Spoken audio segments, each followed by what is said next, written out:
ये एक ऐसी बीमारी है जो एक शख्स से दूसरे शख्स में आसानी से फैल सकती है, लेकिन अगर इसको टाइमली ट्रीट ना किया जाए और ये जो इन्फेक्शन है, ये जो आंखों का ब्लैक पार्ट है, काला हिस्सा है, जो ब्लैक पुतली है जिसको कॉर्निया कहते हैं, अगर ये कंजक्टाइवा से कॉर्निया पे आ जाए तो फिर इसके अंदर आपको ब्लर विजन आपका हो सकता है, आपकी जो नज़र है वो ख़राब भी हो सकती है। आंखों में बहुत ज़्यादा रेडनेस हो सकती है, गाढ़े कलर का ट्रांसपेरेंट डिस्चार्ज हो सकता है, आंखों में चुभन हो सकती है, जलन हो सकती है। अस्सलाम वालेकुम।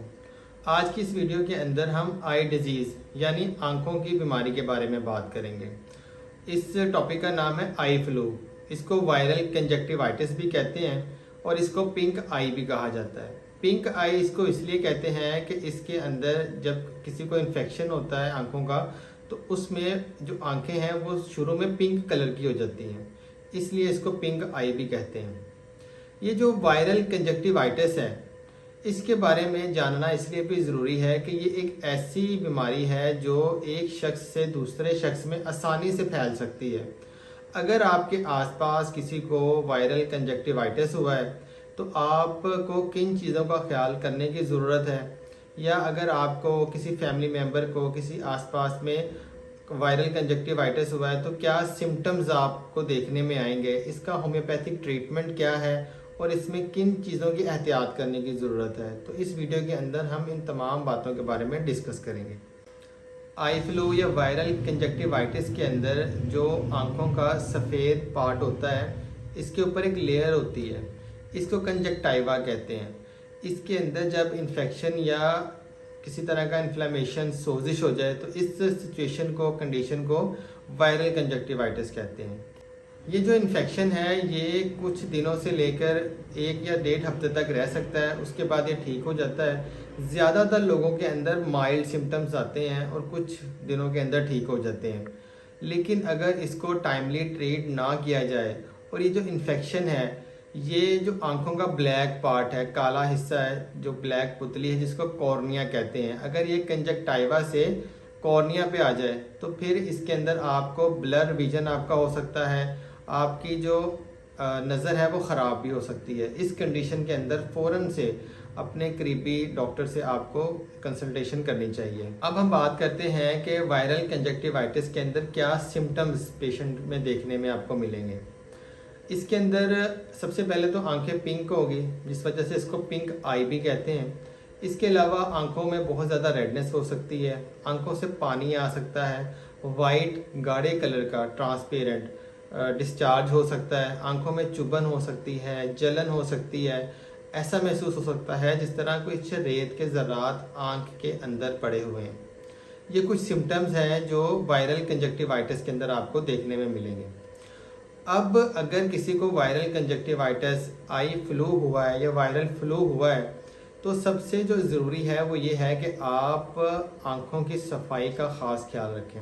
हाइजीन का बहुत ज़्यादा ख्याल रखने की ज़रूरत है। अब ख्याल आपने कैसे रखना है, वो इस तरह से रखना है कि आँखों से जो वाइट डिस्चार्ज या जो भी गंदगी निकल रही है उसको प्रॉपरली आपने साफ़ करते रहना है। साफ़ करने के लिए आप किसी भी तरह का टिश्यू इस्तेमाल कर सकते हैं, आई वाइप इस्तेमाल कर सकते हैं। अगर आप कपड़े का इस्तेमाल करते हैं तो फिर इस चीज़ का ख़ास ख्याल रखें कि कपड़ा जो है वो बिल्कुल साफ़ होना चाहिए। ऐसा ना हो कि कपड़े की वजह से किसी तरह का आपको सेकेंडरी इन्फेक्शन हो जाए। आँखों को साफ़ करने के लिए आप पानी का इस्तेमाल भी कर सकते हैं, लेकिन पानी बिल्कुल साफ़ होना चाहिए। पीने वाला पानी हो या पानी घर में उबाल लें आप, जब वो नॉर्मल हो जाए तो उससे आप आँखों को साफ़ कर सकते हैं। इसके अलावा आप रोज़ वाटर आँखों में डाल सकते हैं, लेकिन इस चीज़ का भी आप ख्याल रखेंगे किसी अच्छे ब्रांड का रोज़ वाटर हो, ताकि किसी तरह का मज़ीद इन्फेक्शन ना आपकी आँखों में हो जाए। ये तो बात होगी कि आँखों की सफाई आपने किस तरह से रखनी है। इसके अलावा आपने इस चीज़ का ख़ास ख्याल रखना है कि अगर आपको वायरल कंजक्टिवाइटिस हुआ है, आँखों का इन्फेक्शन हुआ है, तो आपकी वजह से किसी दूसरे शख्स में ये इन्फेक्शन ना जाए। इसमें यह है कि जब आप किसी शख्स के पास हो तो आप 2 से 3 फुट का फासला रखें। आपके इर्द गिर्द जो चीज़ें हैं उसको आप कोशिश करें कम से कम टच करें।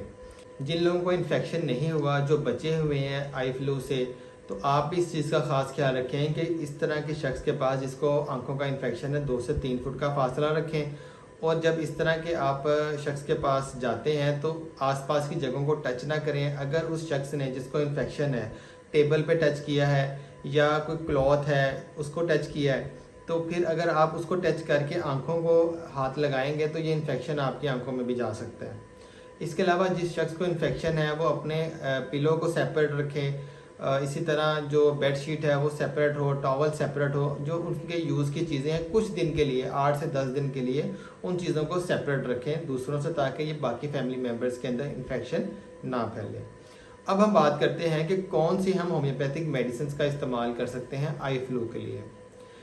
देखें, जो आई फ्लू के लिए नॉर्मल जनरल मेडिसिन का इस्तेमाल होता है वो मैं आपको इस वीडियो में बता देता हूँ। अगर आपका आई फ्लू ज़्यादा है, आपकी जो आंख है वो स्वेल हो गई है या छोटी हो गई है, आईब्रो स्वेल हो गए हैं, आईलिड्स स्वेल हो गई है या चिक्स आपके स्वेल हो गए हैं, आंख बहुत ज़्यादा छोटी हो गई है, इस तरह की कंडीशन के अंदर मेरी आपको यही एडवाइस है, अगर आपको समझ नहीं आ रही, कि आप नियर बाय डॉक्टर से ज़रूर कंसल्टेशन लें। होम्योपैथिक में जो मेडिसिन इस्तेमाल होती है आई फ्लू के लिए, उसमें सबसे पहले है जो सी मेडिसिन है, इसका नाम है बेलाडोना।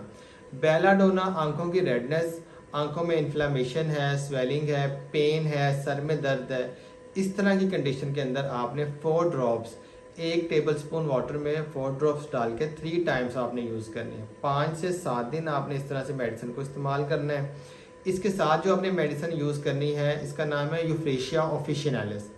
अब ये जो मेडिसिन है इसमें जो ये ख़ास मेडिसिन है आँखों के लिए, तो इसके साथ आपने इस मेडिसिन का इस्तेमाल करना है। इसके भी 4 ड्रॉप्स आपने 1 टेबलस्पून वाटर में डालकर दिन में 3 बार इस्तेमाल करने हैं और इसको 5 से 7 दिन मेडिसिन को यूज़ करना है। बेलाडोना और यूफ्रेशिया का जो टाइम है इसमें आपने 30 मिनट का गैप डालना है। इसी तरह आपने आँखों के लिए आई ड्रॉप भी यूज़ कर सकते हैं। यूफ्रेशिया ऑफिशिनालिस के नाम से आपको आई ड्रॉप भी मिल जाएंगे। 2 ड्रॉप्स आप 3 टाइम जो इन्फेक्टेड आई है उसमें डाल सकते हैं। इस चीज़ का आपने ख़ास ख्याल रखना है कि जो डाइल्यूशन है, पोटेंसी है, वो आपने पीनी है। आई जो ड्रॉप्स है वो आंखों में डालने हैं, इस चीज़ का आपने इसमें ख्याल रखना है। आई होप जो मैंने आई फ्लू वायरल कंजक्टिवाइटिस के टॉपिक के बारे में जो बातें आपके साथ की है ये आपको समझ आई होंगी, और होम्योपैथिक मेडिसिन को यूज़ किस तरह से करना है आपने सेफ डोज में, इस सब के बारे में आपको इन्फॉर्मेशन मिली होगी। मिलते हैं इंशाल्लाह किसी नेक्स्ट वीडियो में। Thank you so much. अस्सलाम वालेकुम।